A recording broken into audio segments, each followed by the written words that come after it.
Water was once a currency more valuable than any precious metal, dictating the fate of entire empires. In the world's most parched landscapes, ancient engineers performed miracles of hydraulic innovation, building systems that defied their arid environments. By the end of this journey, you will see our current water challenges in a completely new light, armed with forgotten solutions from the past. How did cultures without modern technology construct underground tunnels that ran for miles, or harvest floodwaters in the heart of a desert? What hidden knowledge allowed them to sustain vast cities where none should exist? The answers reveal a profound dialogue between human creativity and the limits of nature. What does it truly mean to master a resource, and have we forgotten the wisdom it requires? This discipline was born from a deep, intuitive understanding of the land itself. Ancient hydraulic engineering was the art of holding a conversation with gravity, soil, and the precious gift of rainfall.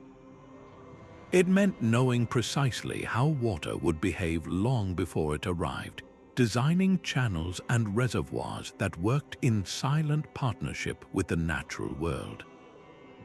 These were not random excavations. They were calculated systems built on principles we still recognize today, principles like gravity flow and water storage. Without blueprints or complex mathematics, these early builders used simple tools and profound observation to achieve feats that would challenge modern engineers. They learned to read the subtle slope of the land, to identify the exact point where an underground aquifer could be tapped, and to construct channels with just enough gradient to keep water moving without eroding the walls. Think of it as solving a complex puzzle where the pieces were invisible, hidden beneath the earth or scattered across a vast, empty sky. Their primary material was often just packed earth and stone, yet their constructions have endured for millennia.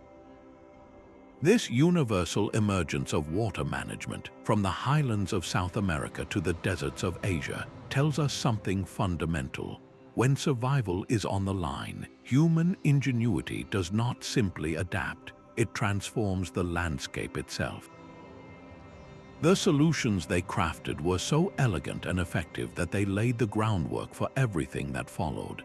A desert is not merely a place of absence, it is a landscape of intense negotiation.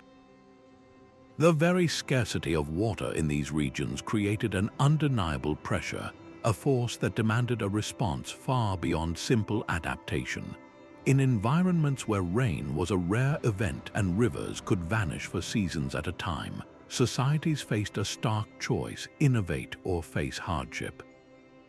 This was the environmental crucible where hydraulic engineering was born. While cultures in wetter climates could rely on nature's abundance, those in arid zones had to become masters of conservation and control. They had to capture unpredictable flash floods, store vast quantities against years of drought, and distribute every single drop with meticulous care. This struggle against aridity did more than just produce clever gadgets. It fundamentally reshaped human society itself. Coordinating the labor to dig a canal network miles long or to maintain an underground tunnel required a new level of social organization. It demanded leadership, shared rules, and a collective purpose. In this way, the quest for water became the engine of civilization, forging the centralized authority needed to plan and execute these monumental projects. The same harsh conditions that threatened survival also catalyzed a leap in cultural and technological progress. This powerful dynamic, where scarcity breeds profound invention, is a story written across the ancient world, from the sun-baked plains of Mesopotamia to the towering Andes. Beneath the sun-scorched plains of ancient Persia, a hidden network of tunnels performed a kind of magic. This was the Qanat, a masterpiece of engineering that transformed barren land into flourishing gardens. Unlike a simple well, a Qanat was a gravity-fed subterranean canal, a gently sloping tunnel that began deep within an aquifer at the base of a mountain. It then ran for miles, sometimes dozens of miles, bringing that trapped groundwater to the surface entirely on its own. The genius of its design was in its slope, meticulously calculated to be just steep enough to keep the water flowing, yet gentle enough to prevent the tunnel from collapsing. How did builders without modern tools achieve such precision? They used their profound understanding of the land, reading the subtle contours of the earth to guide their work. The construction of a single Qanat was a monumental community effort. Workers began by digging a mother well, a deep shaft that reached the water table. From this starting point, they would tunnel backward toward their settlement, digging a channel with an almost imperceptible decline. At regular intervals, they also dug a line of vertical shafts down to the tunnel. These shafts were not for drawing water, but for the heroic task of construction and maintenance. They provided air, light, and most importantly, a way to remove the immense quantities of excavated earth. Can you envision teams of workers deep underground in cramped, dark tunnels, passing baskets of soil up through these narrow shafts to the surface? This was a labor of generations, a long-term investment in survival. Once completed, the Qanat was a self-sustaining lifeline.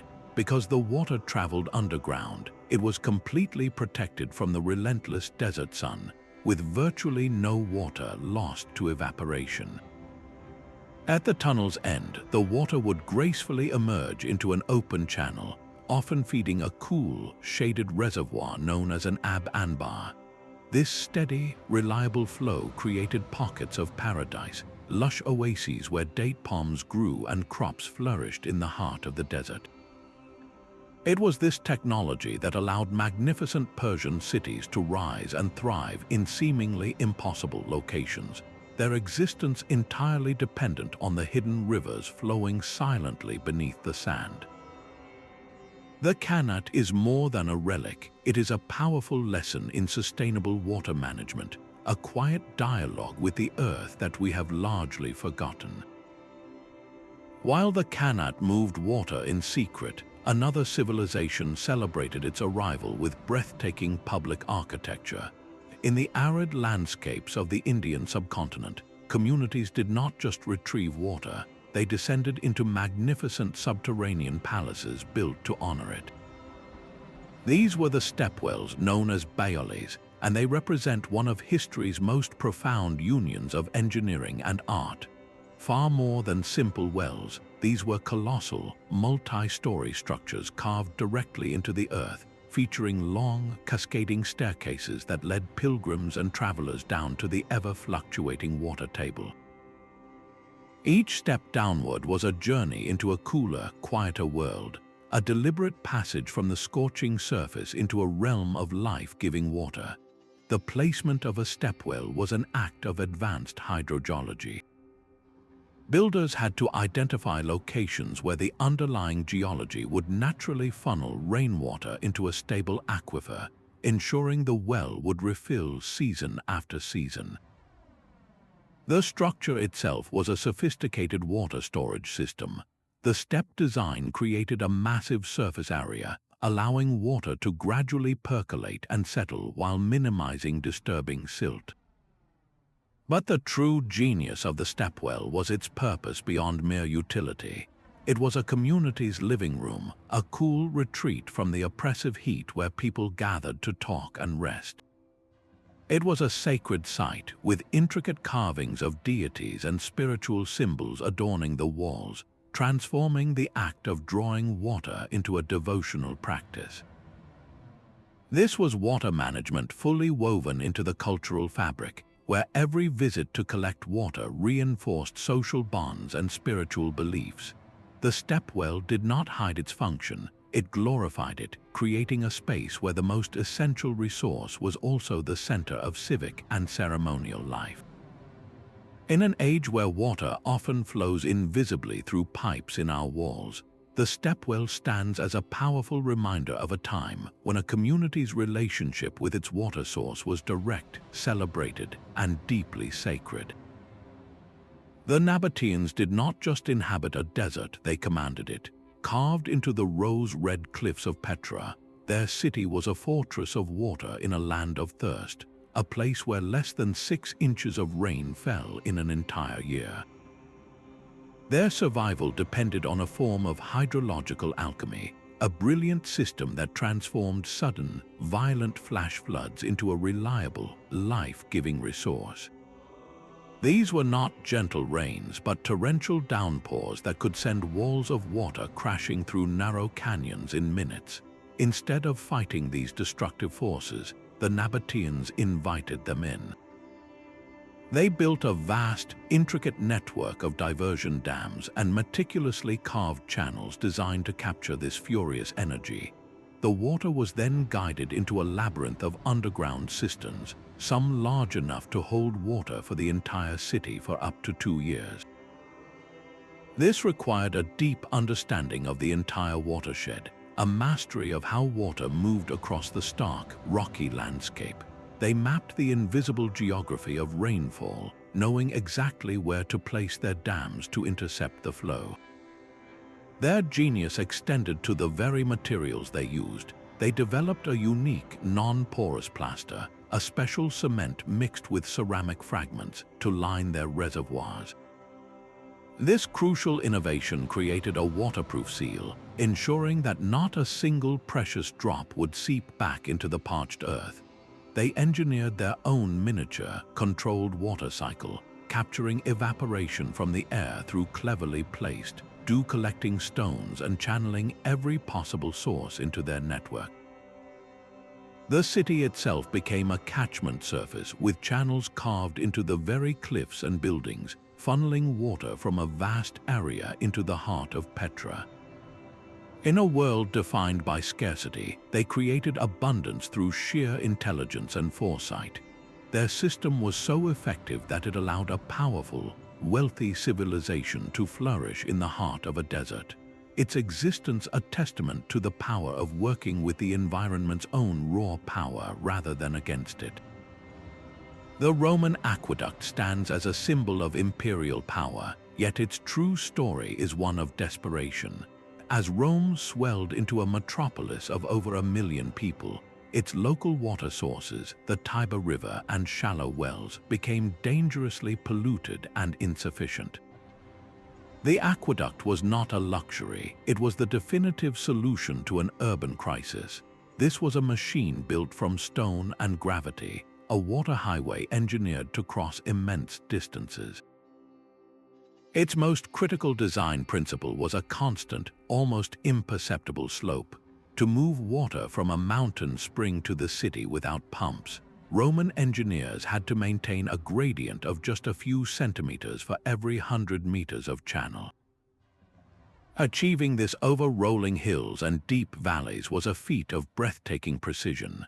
They used simple but brilliant tools like the chorobates, a long, water-level balanced on legs, to survey the land and plot a course that would keep the water flowing steadily, never too fast to erode the conduit, and never so slow that sediment would clog it.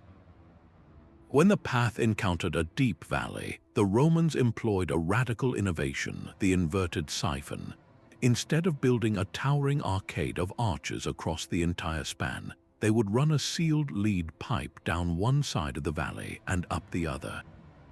The pressure built up by the descending water column would force the flow up the opposite slope, as long as the destination was slightly lower than the source.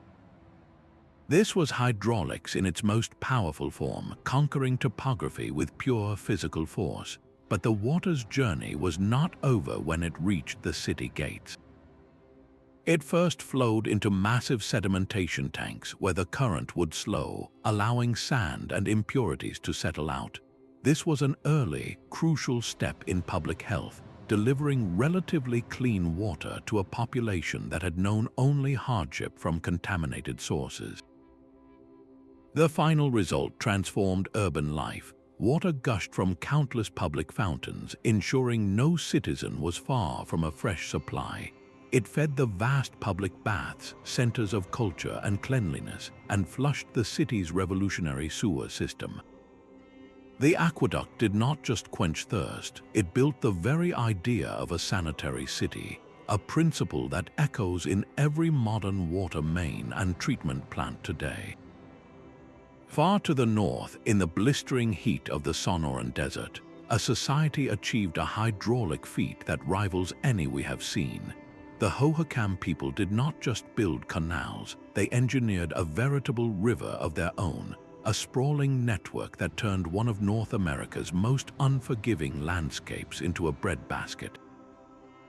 Their system was the most extensive in the prehistoric continent, with main channels stretching over 20 miles and so wide you could fit several houses across them. They accomplished this by harnessing the wild, unpredictable flows of the Salt and Gila rivers. But how do you manage such a powerful, silt-laden water source with nothing more than stone tools and human labor? The Hohokam were masters of practical physics. They constructed their headgates, the points where they diverted water from the river, at precise angles. This careful positioning used the river's own current to guide water into the canals while allowing the heaviest silt to continue downstream. Inside the canals themselves, they built clever weirs and barriers. These structures would slow the water just enough for suspended silt to settle out before it could choke their farm plots, a simple yet brilliant form of continuous maintenance. This was not a project for a single village. The scale of the network, with its primary arteries and smaller distribution channels, demanded a new form of social order. Without a written language to issue decrees, they developed a shared understanding, a communal agreement on water rights and responsibilities.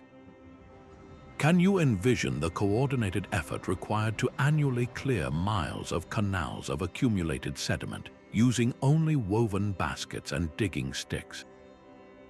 This was a society bound together by water, its very structure shaped by the need to manage this collective resource. For over 1,000 years, their system held. It supported a vibrant culture of farmers, artisans, and traders, a testament to their profound adaptation. Yet, the very success of their engineering may have contained the seeds of its own end. Centuries of irrigation can subtly change the land, increasing the salinity of the soil as water evaporates and leaves behind mineral salts. A series of prolonged droughts, or perhaps a catastrophic flood that altered the river's course beyond repair, could have pushed this delicate balance past its breaking point. The story of the Hohokam is not just one of brilliant creation, but also a poignant lesson in long-term resilience. It asks us a difficult question: how do we build systems that are not only effective, but enduring enough to withstand the tests of a changing world? A massive canal does not dig itself. The sheer scale of these ancient waterworks reveals a deeper story, one not of individual genius but of collective human endeavor. To coordinate the labor of thousands, to feed and house them, and to direct their efforts toward a single, monumental goal required a new kind of social machinery. This was the true engine of civilization, forged in the crucible of shared necessity. The most profound consequence of these hydraulic projects may not be the water they delivered, but the societies they built. The theory known as hydraulic civilization suggests that the very first states and empires emerged directly from the need to manage water on a grand scale. When a single village canal would no longer suffice and a regional network was required for survival, a central authority had to rise. Someone had to plan the system's path, allocate the vital resource, and settle the inevitable disputes over water rights. This power to control the lifeblood of the community naturally concentrated into the hands of a ruling class, often a priesthood or a king, who could command the labor and discipline necessary for construction and maintenance. This dynamic created a clear social hierarchy, with the water managers at the top and the laborers below. Specialized roles emerged: the surveyors who plotted the gentle slopes, the tunnel diggers who worked in darkness, and the maintenance crews who kept the channels clear. This was not just a division of labor, it was the creation of social structure itself, all organized around the control of water. This ancient relationship between water and power echoes into our modern world, raising timeless questions. Who decides how a shared resource is managed? How does the control of something so essential shape the balance of a society? The answers etched into these ancient canals and reservoirs remind us that the flow of water and the flow of human history are inextricably linked, a powerful current that continues to shape our world today. The mathematical brilliance of these ancient engineers was not written in equations, but carved directly into the earth. They calculated the perfect slope for a water channel not with abstract formulas, but with a deep, practical geometry learned from the land itself. Their primary tool was observation, refined over generations into a reliable body of knowledge. They understood that if a channel was too steep, the rushing water would tear it apart. If it was too shallow, the flow would stagnate and silt would choke it. The solution was a gradient of breathtaking subtlety, a drop of just a few finger widths for every 100 paces. Achieving this over miles of uneven terrain was their greatest challenge. The Roman chorobates, a long, water-filled trough on legs, was essentially a massive spirit level. By sighting along the calm surface of its water, an engineer could confirm that his planned course maintained that life-saving, gentle decline. This was mathematics made physical, a direct conversation between a tool and the topography.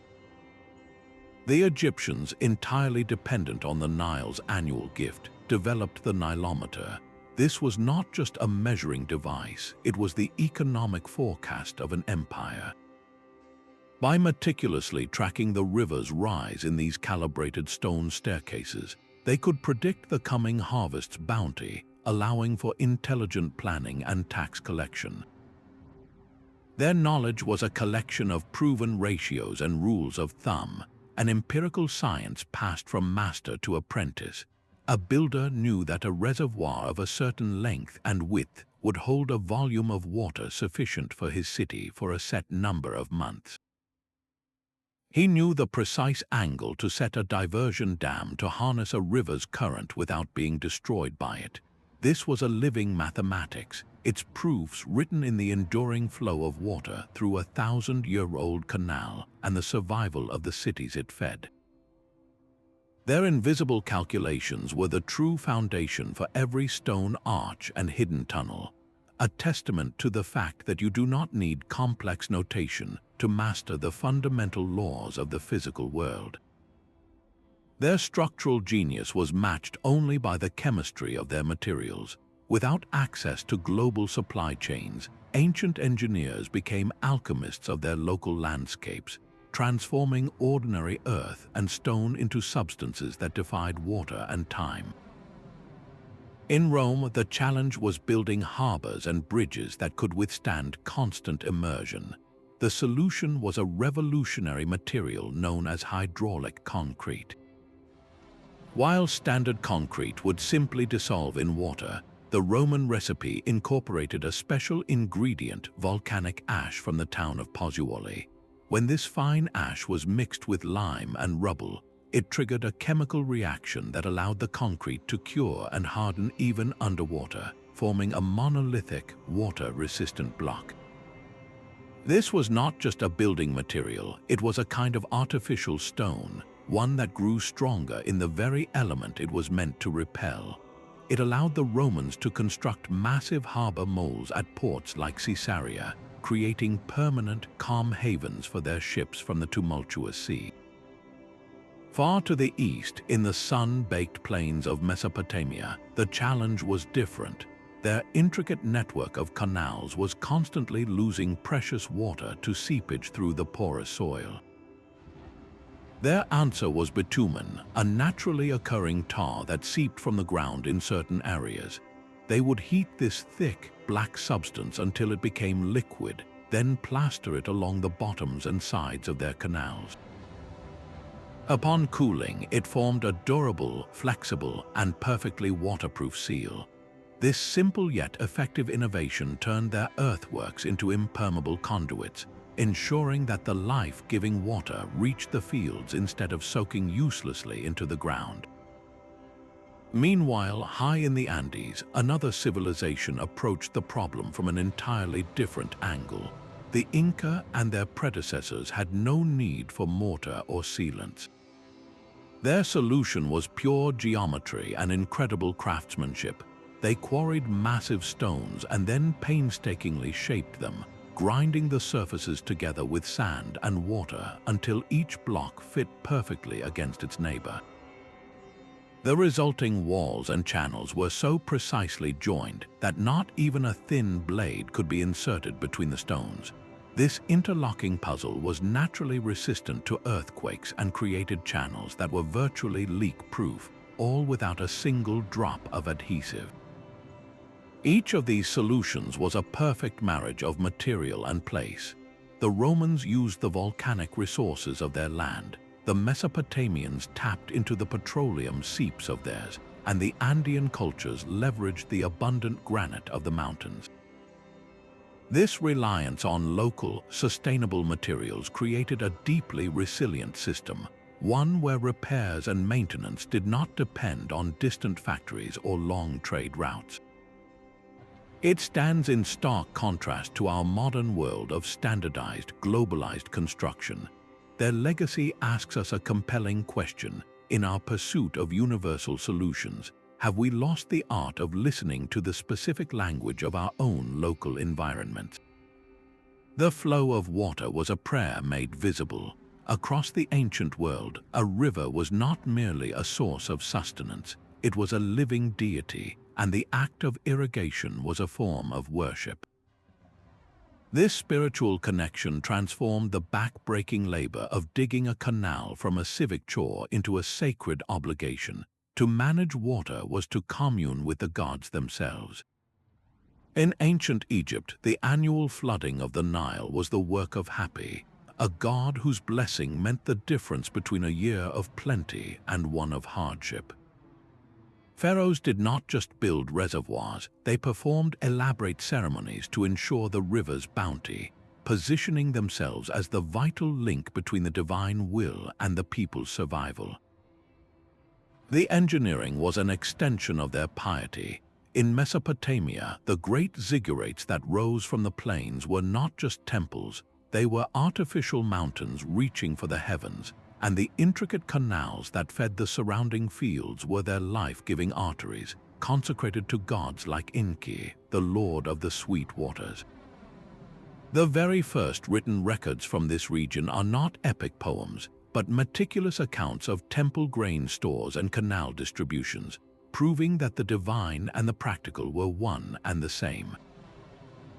Can you envision the scene at the inauguration of a new stepwell in India? It was not a simple ribbon cutting, but a profound spiritual event. Priests would chant sacred verses, the air thick with incense, as the community gathered to witness the first drops of water emerge into the ornately carved chamber. This act of consecration embedded the structure into the cultural soul of the people. It was no longer just a piece of infrastructure, it was a tirtha, a crossing place between the human and the divine. This fusion of faith and function provided the ultimate motivation for maintenance. To neglect a channel was not just a practical failure, it was an insult to the gods who provided the water. This sacred duty ensured that knowledge was passed down through generations, that repairs were made with reverence, and that the system itself became an unbreakable part of a community's identity. The stones of these ancient works were held together by more than mortar. They were bonded by a shared belief that gave profound meaning to every drop of water and every hour of labor. The stone faces of Angkor Wat gaze out across a landscape that was once a masterpiece of hydrological engineering. Beneath the jungle canopy, recent LiDAR technology has peeled back the layers of time, revealing the ghost of a water network so vast it rivals modern cities. This was the hydraulic heart of the Khmer Empire, a system designed to conquer one of the world's most volatile climates, where torrential monsoon rains were followed by months of absolute drought. The centerpieces of this network were the barrays, immense man-made reservoirs so large they were essentially inland seas. The largest of these, the West Barray, stretches nearly 5 miles long and 1.5 miles wide, an expanse of water held back by earthen embankments that were engineering marvels in their own right. But the barrays were just the storage tanks. The true genius of Angkor lay in the intricate web of canals, channels, and moats that connected everything, a circulatory system for a stone and water metropolis. This network did more than just prevent famine, it elevated a civilization. Canals allowed for the transport of the massive sandstone blocks used to build the iconic temples, floating them from distant quarries right to the construction site. The system also supported a sophisticated form of agriculture, allowing farmers to produce multiple rice crops per year, the surplus needed to feed a population that may have numbered 1 million people. The design of this system suggests a purpose that went beyond the purely practical. Many scholars believe the entire layout was a symbolic representation of the Hindu cosmos, with the central temple mountain representing the mythical Mount Meru and the surrounding barrays and moats symbolizing the cosmic oceans. In this view, managing the water was not just an act of survival, but a ritual, a way of maintaining cosmic order on Earth. For centuries, this delicate balance held. The system was resilient, capable of capturing the fury of the monsoon and storing it for the long, dry season.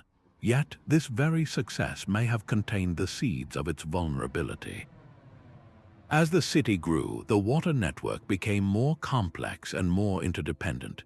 The LiDAR evidence points to a system that was constantly being expanded and modified, a testament to its success, but also a potential source of weakness. The eventual decline of Angkor is a complex story, but the failure of its hydraulic infrastructure appears to have been a central factor. A series of prolonged droughts in the 14th and 15th centuries would have placed unimaginable strain on the reservoirs and canals. At the same time, evidence suggests that the intricate network became clogged with sand and silt, possibly due to deforestation and land clearing upstream.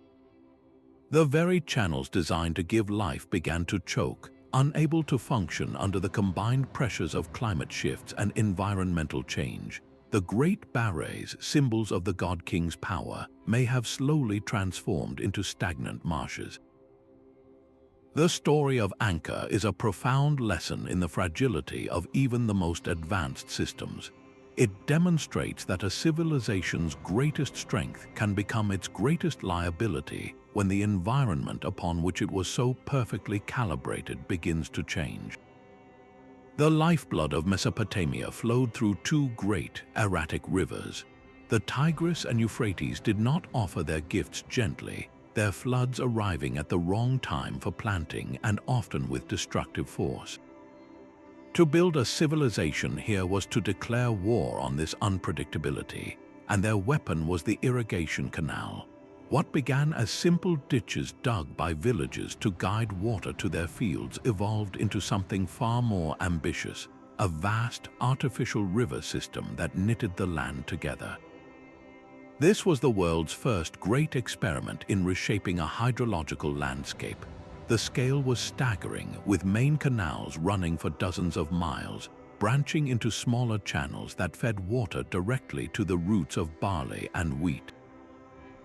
This network did not build itself, it demanded a new level of social coordination.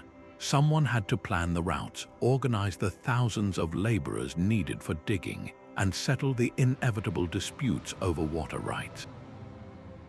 This centralization of authority gave rise to the first city-states with their scribes and their kings, whose power was measured not just in soldiers, but in their control over the water that fed their people. The surplus of food generated by this system was the fuel for everything that followed, for the specialization of labor, for the growth of cities like and Uruk, and for the birth of writing itself, which was first used to keep accounts of grain and canal maintenance. Yet this brilliant solution contained a hidden, slow-moving flaw. The river water, while life-giving, carried dissolved salts. With each irrigation cycle, water would evaporate from the fields, leaving these salts behind in the soil. Season after season, year after year, this mineral residue accumulated. At first, it was a manageable problem. Farmers learned to flush the fields with extra water, leaching the salts down and away from the root zones. But over centuries, the poison built up. The soil became increasingly alkaline, and the wheat, a sensitive crop, began to fail. Cuneiform tablets from the era tell a stark story, recording a gradual shift from wheat to the more salt-tolerant barley, and eventually a dramatic drop in overall crop yield. The very system that created the Mesopotamian breadbasket was slowly poisoning it. This was a crisis that unfolded not in years, but over generations, too slow for any single ruler to perceive as an emergency. The land that had once been so fertile began to whiten with a crust of salt, its productivity fading. Here lies the profound caution of this ancient tale. The Mesopotamians mastered the immediate challenge of water scarcity with breathtaking ingenuity, but they could not foresee the long-term environmental consequence of their success. Their story is a powerful echo in our own time, a reminder that our most brilliant engineering solutions must be designed not just for the present, but for the silent, accumulating pressures they place upon the future. Yet another civilization approached water not as a barrier, but as a foundation. In the vast, shallow expanse of Lake Texcoco, the Aztecs looked upon a landscape that seemed useless for farming, a marshy wetland with brackish water. Their response was an act of pure agricultural alchemy, the creation of the Chinampa. Far from being simple floating gardens, these were meticulously constructed artificial islands, long narrow strips of fertile land built up from the lakebed itself. The process was a masterclass in recycling and sustainable design. Builders would stake out a rectangular plot in the shallow lake, then weave a fence from the reeds that grew in abundance. They layered this enclosure with thick mud dredged from the canal bottoms, a material rich in decaying organic matter, and gradually built the plot until it stood just above the waterline. Willow trees were often planted at the corners, their extensive root systems acting as natural anchors, knitting the Chinampa securely to the lake floor and preventing erosion. This created a permanent, stable island that was, in essence, a self-watering and self-fertilizing farm plot. The surrounding canals served as constant irrigation, with water seeping through the porous soil directly to the plant roots. Farmers had easy access by canoe to tend their crops, and the water itself was a highway for transporting the harvest. But the true genius of the system was its cyclical nutrient loop. The canal water, teeming with aquatic life and decaying plant matter, was a natural liquid fertilizer. To replenish the soil, farmers would simply dredge up this rich, mucky sediment from the canal bottoms and spread it onto the Chinampa surfaces. This constant renewal created an incredibly fertile growing medium that could yield up to 7 harvests per year. Can you envision the vibrant green patchwork of these gardens stretching for miles across the lake? A verdant mosaic of maize, beans, squash, and flowers, all flourishing where only reeds once stood. This was not a fight against the wetland, but a profound integration with it. The Chinampas transformed a seeming liability into the most productive agricultural system in the ancient world. capable of supporting the immense, dense population of Tenochtitlan, a city built on an island. This bioengineering marvel stands as a powerful testament to a different kind of mastery, one that seeks not to conquer nature, but to collaborate with it, creating abundance through harmony rather than control. A persistent question flows through the history of these ancient marvels. How is it that a water-lifting device found along the Nile bears a striking resemblance to one used thousands of miles away in ancient Mesopotamia? The uncanny similarity of technologies like the shadoof, a simple counterweight lever for drawing water, presents a captivating historical puzzle. Did this knowledge travel along the sprawling trade routes of the ancient world, or was it born separately in the minds of different inventors facing the same universal challenge? The evidence suggests a powerful dual answer, a story of both shared ideas and parallel genius. On one hand, the pathways of commerce, like the legendary Silk Road, were not just for silk and spices. They were conduits for innovation, where merchants and travelers could carry the blueprint for a new water wheel in their minds, introducing it to a new culture where it would take root and flourish. The Noria, a massive water wheel powered by the current of a river itself to lift water into aqueducts, appears to have originated in the Roman Middle East before spreading both east to India and west across North Africa. This was diffusion in action, the slow, steady seepage of an idea across continents. Yet, there is also a compelling case for independent invention. When the fundamental problem is identical, how to lift a heavy liquid from a lower point to a higher one, the laws of physics often guide different minds to the same elegant solution. A shadoof is, in its purest form, just a lever and a weight, a principle so fundamental it could have been discovered any place where someone grew tired of hauling water up in a bucket. This is the brilliance of necessity, a kind of convergent evolution in technology. But there was another, more forceful vector for the transfer of this precious knowledge: conquest. When empires clashed, the spoils of war were not just gold and territory. They included people. The forced relocation of skilled engineers and laborers after a military campaign, or the movement of scholars captured for their intellect, became a brutal but effective method of technological espionage. A master canal builder from one conquered city could find himself put to work designing an even grander system for his new rulers, carrying his entire world of hydrological knowledge with him in his head and his hands. This reveals an ancient world far more interconnected than we sometimes picture, a web of shared challenges and borrowed solutions where the most vital resource of all was not water, but the knowledge of how to master it. A magnificent canal is only as reliable as the hands that maintain it. The true longevity of these ancient water systems rested not on the brilliance of their initial design, but on the relentless, unglamorous work of upkeep. This was a continuous battle against nature's own processes, a fight against the steady accumulation of silt and the slow, persistent decay of materials. To coordinate this effort across generations required something just as sophisticated as the engineering itself: a robust and organized administrative system.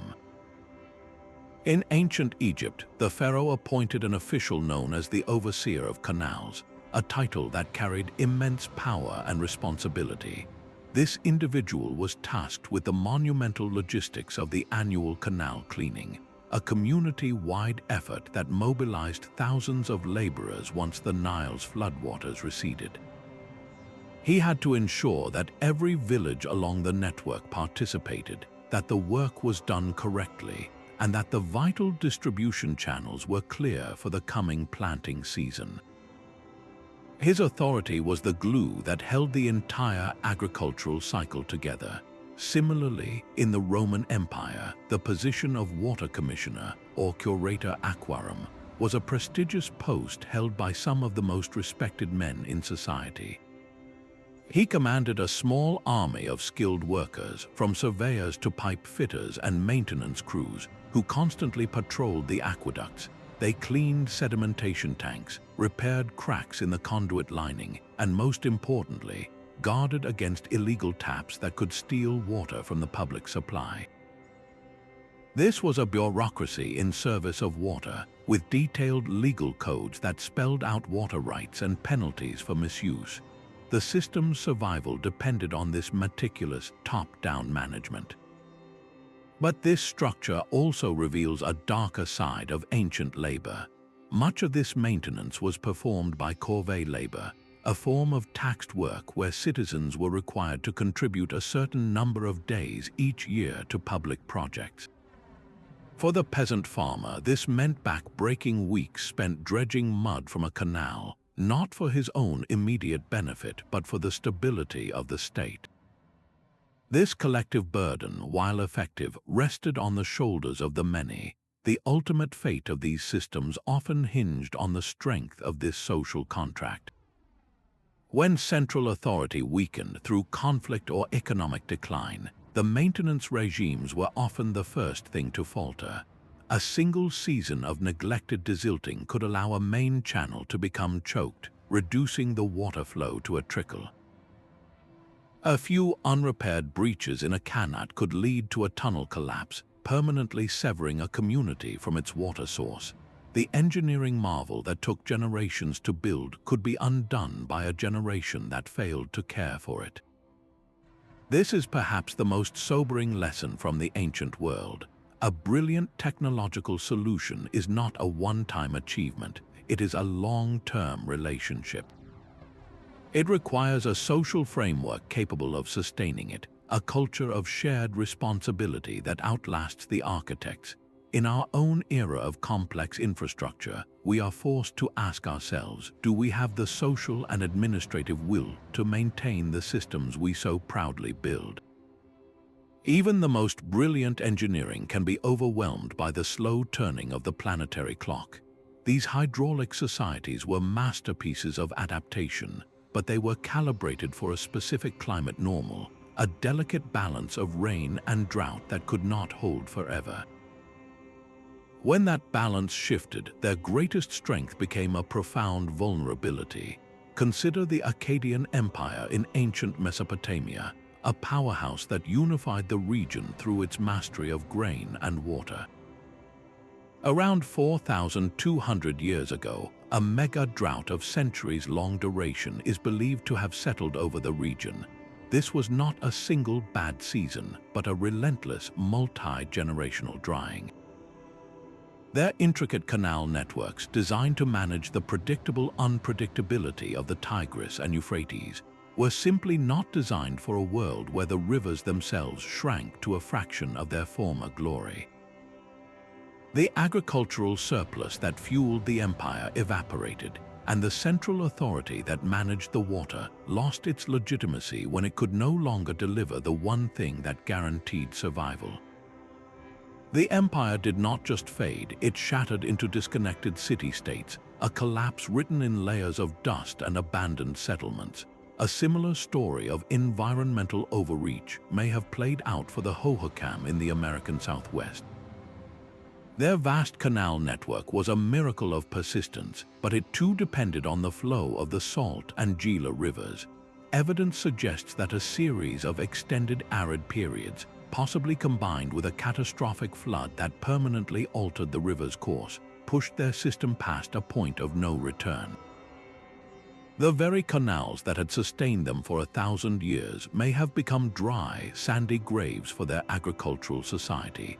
The land, stressed by centuries of irrigation salinity and now starved of water, could no longer support the population it had once nourished. These are not tales of failure, but powerful object lessons in long-term resilience. They demonstrate that a society's technological peak does not guarantee its perpetual survival. The climate is a silent partner in every human enterprise, and when its terms change, even the most advanced systems must adapt or face dissolution. As we look at our own modern world, with its sprawling cities and complex infrastructure, these ancient precedents ask us a difficult question. Our systems are far more advanced, but are they any more resilient to the kind of profound, long-term climatic shifts that have reordered human civilization in the past? The ambition to conquer a river is written in stone. Roman engineers sought to master water through sheer force of will and monumental scale, lifting it over valleys and marching it across plains in a display of imperial power. Their aqueducts were a declaration of human dominance over the natural world, a linear, centralized system that brought a distant resource under absolute control. Yet on the other side of the world, in ancient China, a different philosophy was taking root at a place called Debunking. Here, the goal was not to conquer the Min River, but to converse with it. Faced with a torrential waterway that flooded violently each year, the engineer Li Bing and his son proposed a radical idea. Instead of blocking the river with a massive dam, they would gently persuade it to divide its own flow. Their system was a masterpiece of minimal interference. They constructed a man-made island in the middle of the river, the Fish Mouth Levee, which naturally split the current. One channel was designed to carry the main flow, while the other was carved through a mountain to create a spillway for irrigation. To manage silt, they built a low weir that used the water's own energy to scour the channel clean. And to control the volume entering the irrigation network, they simply opened or closed a spillway gate made of woven bamboo baskets filled with stones.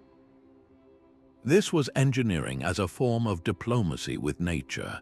It required a deep, intuitive understanding of hydrology, of how water wants to move, and it created a system that has functioned, flood-free, for over 2,000 years, still irrigating a vast expanse of farmland today.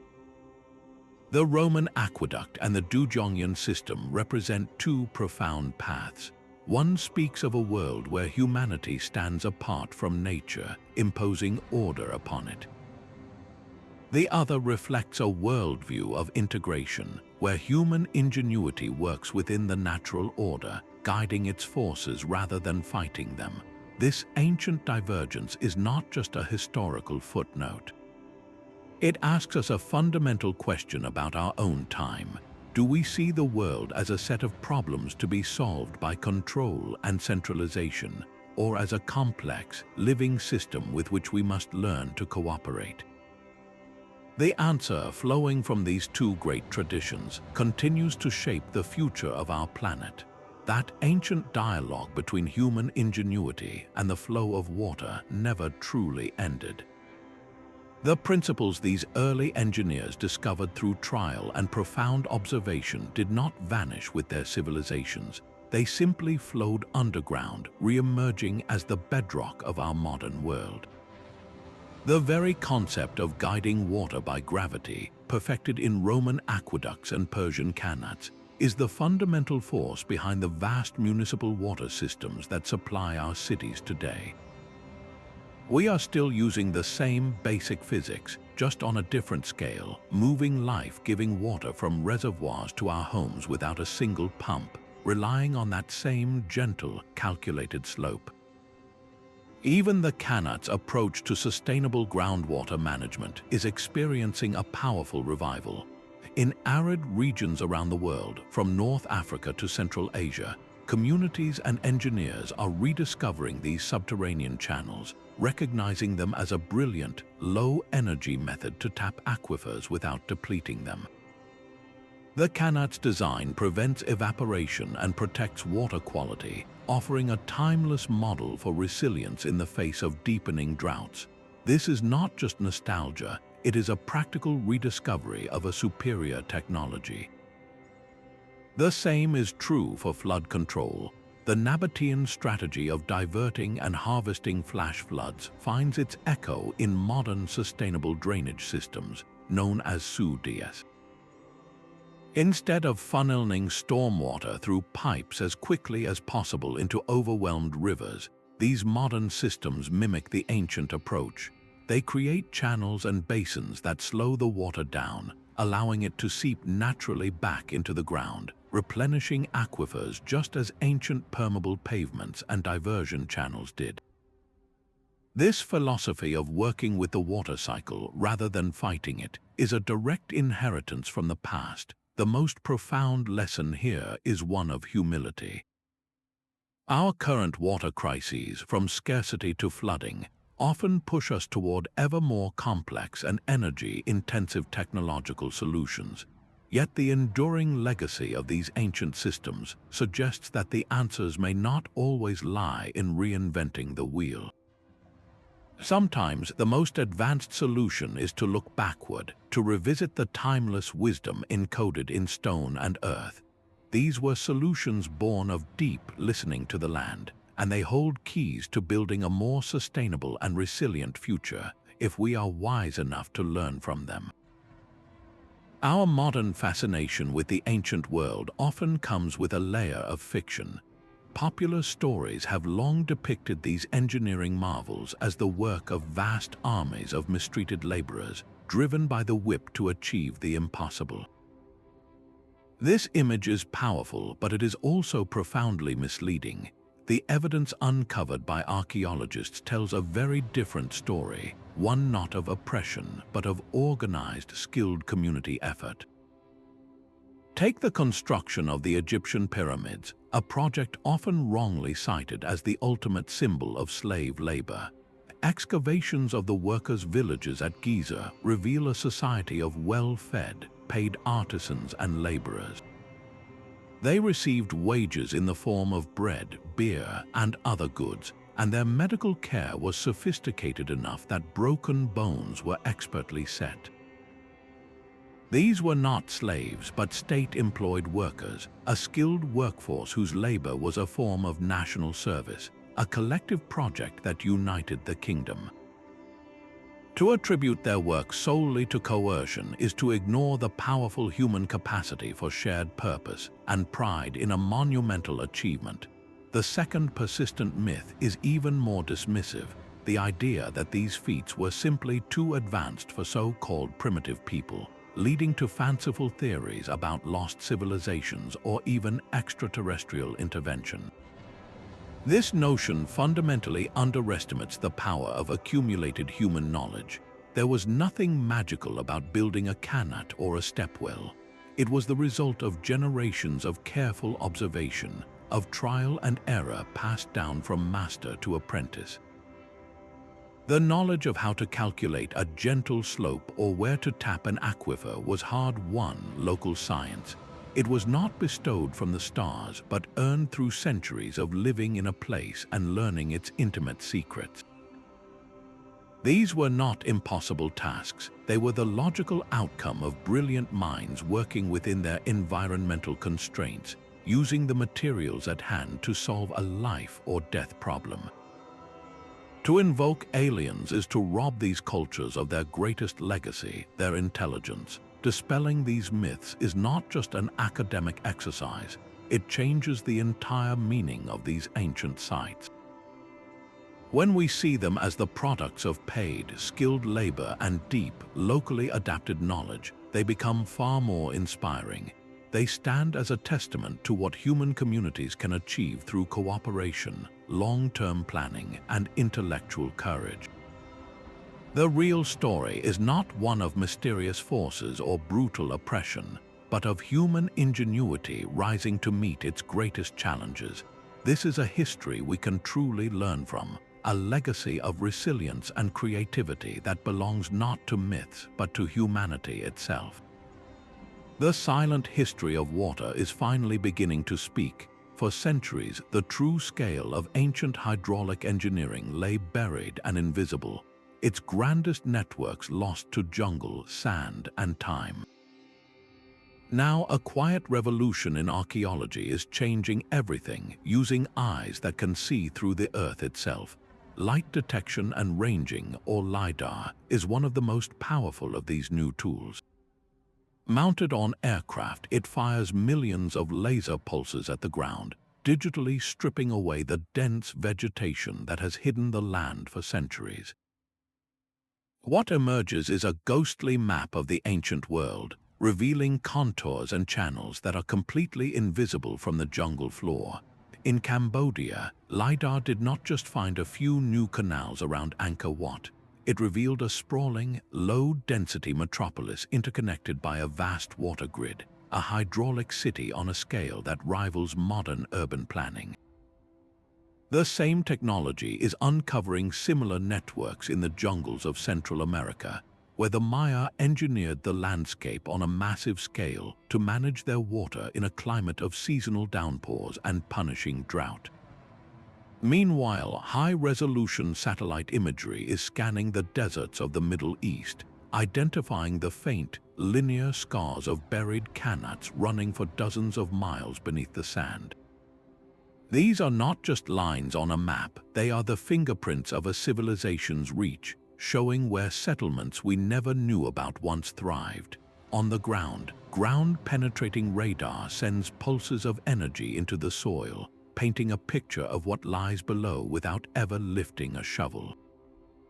It can locate the precise outline of a silted-up reservoir or trace the crumbling path of a subterranean aqueduct. This is not guesswork anymore, it is a form of technological telepathy, allowing us to read the landscape like an open book. Each discovery pushes the boundaries of what we thought was possible. A system we believed was regional is revealed to be continental in its connections. A city we thought was small is shown to be a sprawling hydraulic capital. This ongoing detective work proves that the story of early water management is far from over. With every pass of a LiDAR scanner and every new satellite image, another chapter of this ancient, global conversation between humanity and water is being brought back to light. Yet the hands that carried the water have been largely erased from the record. While history celebrates the male engineers and kings, the daily reality of water management rested profoundly on the knowledge and labor of women. As the primary collectors, users, and guardians of household water, they held an intimate, practical science of its behavior.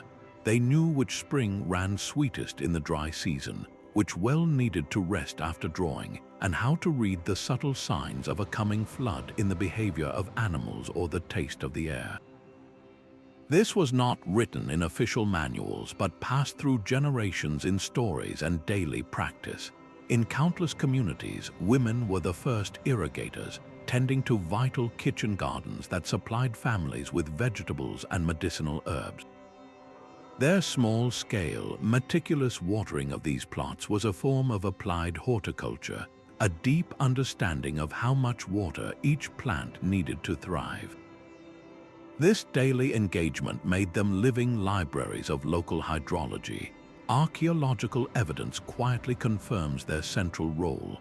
Ancient pottery fragments tell a story of design shaped by female experience.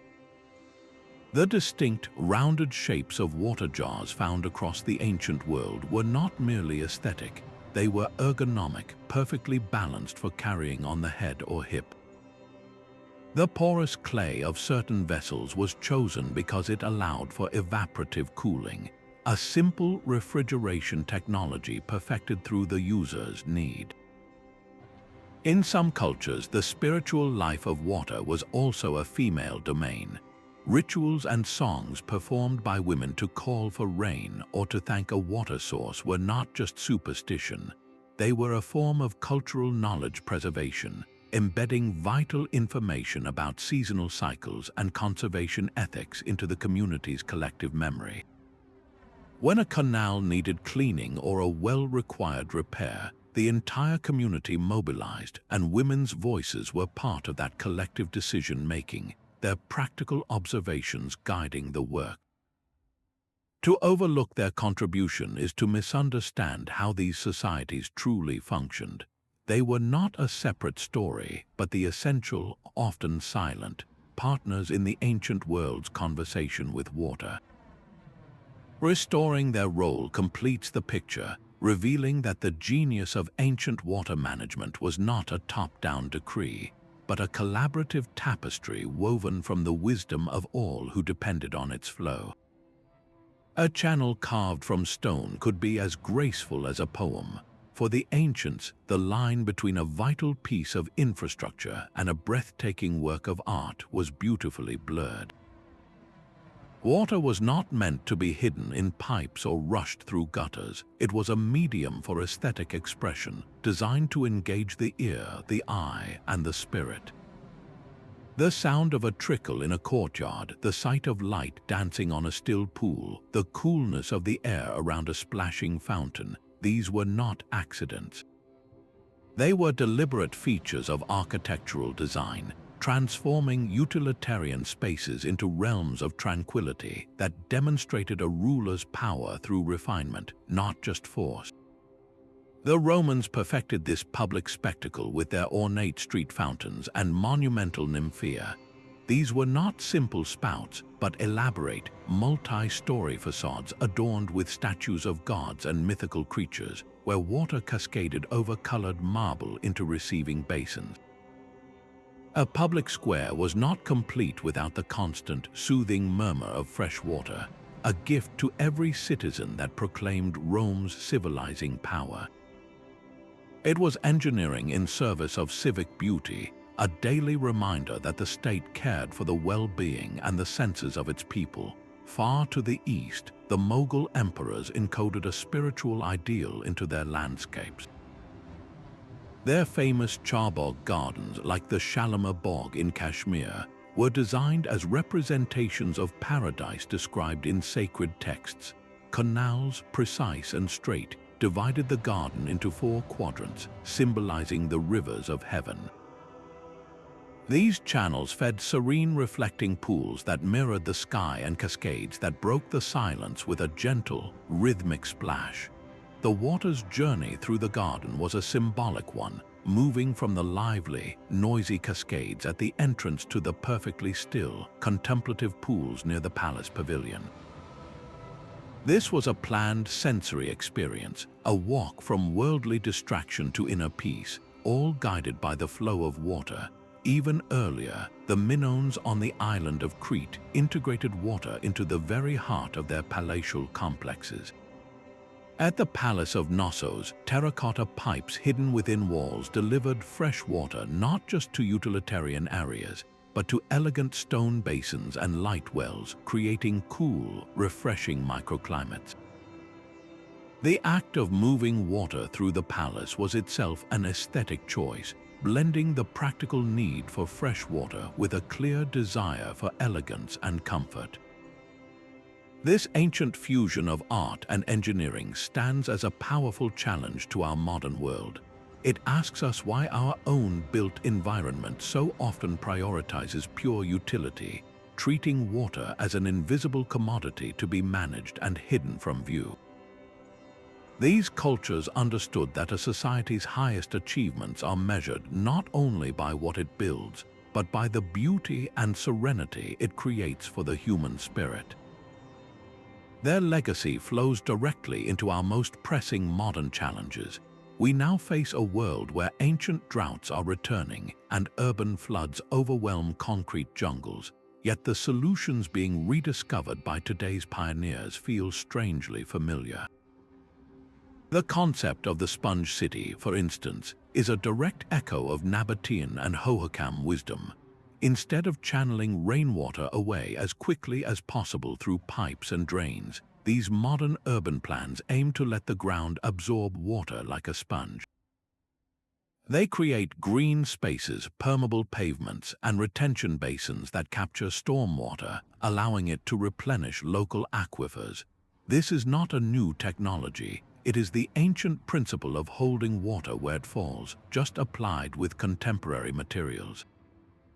Similarly, the movement toward rainwater harvesting is a global revival of what was once simple common sense.